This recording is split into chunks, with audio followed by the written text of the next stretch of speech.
Ribuan penumpang yang hendak mudik memadati seluruh ruang terminal penumpang Bandar Deli Belawan setelah KM Kelut yang bertolak dari Batam alami terlambat selama 3 jam sandar di Pelabuhan Belawan. Para pemudik yang hendak pulang kampung tujuan Batam terus memadati Pelabuhan Terminal Penumpang Bandar Deli Belawan. Kedatangan KM Kelut mengalami keterlambatan sandar di Pelabuhan Belawan membuat ribuan penumpang yang hendak berangkat memadati seluruh ruangan terminal penumpang. Sesuai jadwal, KM Kelut seharusnya bersandar pada pukul 12 siang, namun baru bersandar pukul 15.30 petang.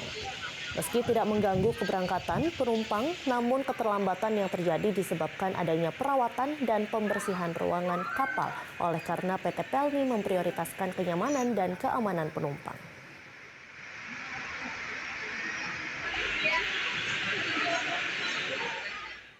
Kapal, Bang.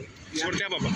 Jadi sebetulnya untuk kedatangan ini tidak ada keterlambatan, cuma terlambatnya akibat ini, terlambat sekitar 1 jam ini tuh akibat efek yang kemarin. Jadi kemarin kita memang ada maintenance, perawatan gitu kan, perawatan di Pelabuhan Belawan, terus saat kembali otomatis mengikut jadwalnya.